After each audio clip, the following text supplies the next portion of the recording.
ఇక చూడండి ఏమంటుండు పవన్ కళ్యాణ్, ఇక భరించనట దారిన పోయే ప్రతి ఒక్కడు రాలేద్దామంటే ఊరుకోం. అంటే ఇక్కడ విషయం ఏంటంటే మీ పిల్లపిత్రే బ్యాచ్ అవుతుందో ఇష్టారీతిన ఎవరిని పడితే వాళ్ళని ఎట్లా పడితే అట్లా ట్రోల్ చేస్తూ ఉంటారు కదా ఇష్టారీతిన. మరి మీ పిల్లపిత్రే బ్యాచ్ ఏమనాలి? మీరు కనీసం ఇప్పుడు ప్రొఫెసర్ నాగేశ్వర్ గారు చేసినటువంటి కామెంట్స్కి విమర్శలు చేయండి, తప్పేం లేదు. కానీ బెదిరింపు ధోరణితో చాలా నీచాతిరీచంగా ట్రోల్ చేస్తాం, ఇష్టారీతిన తిడతాం అంటే ఎట్లా?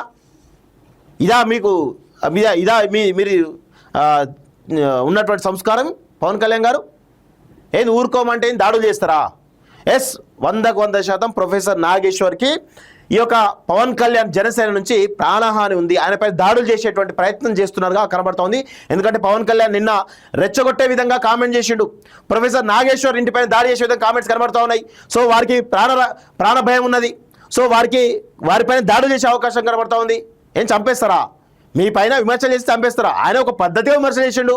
చేసినప్పుడు మీకు దానిలో తప్పుంటే ఖండించాలి, కానీ ఊరుకోమని బెదిరింపు దొరితో మాట్లాడితే ఎట్లా?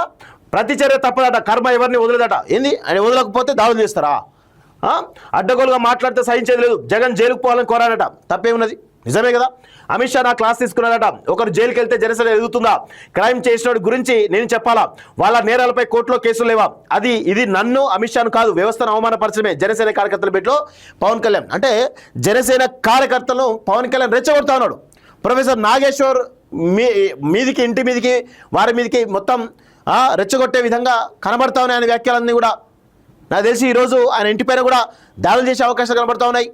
సో ఈ విధంగా మీరు ప్రొఫెసర్ నాగేశ్వర్ లాంటి వాళ్ళపైన దాడులు చేస్తాం, ఇష్టారీతి చేస్తామంటే తెలంగాణ సమాజం ఊరుకోదు, పౌర సమాజం తిరగబడితే బిడ్డ గుర్తుపెట్టుకోండి, మీరు హైదరాబాద్లో కూడా కాలు పెట్టలేరు అనే విషయం గుర్తుపెట్టుకోవాలి.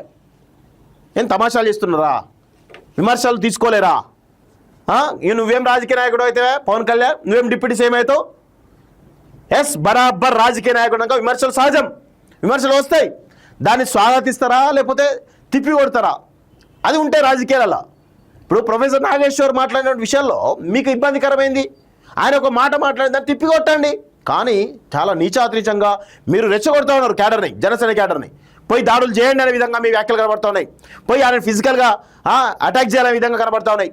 సో డీజీపీ గారు దయచేసి సివి ఆనంద్ గారికి మేము విజ్ఞప్తి చేస్తాం, ప్రొఫెసర్ నాగేశ్వర్ గారి మీద జనసేన ఈ బ్యాచ్ అంతా కూడా వెళ్ళి దాడులు చేసేటువంటి అవకాశాలు చాలా స్పష్టంగా కనబడుతూ ఉన్నాయి. దయచేసి వారికి రక్షణ కల్పించాల్సిందిగా ఈరోజు తెలంగాణ పౌర సమాజం పక్షాన సివి ఆనంద్ గారిని మేము కోరుతా ఉన్నాం. ఎట్టి పరిస్థితుల్లో ఎలాంటి దాడులను తెలంగాణ సమాజం ఎట్టి పరిస్థితులను కూడా ఉపేక్షించదు, ఖచ్చితంగా తిప్పి కొడతానే విషయంలో గుర్తుపెట్టుకోవాలి.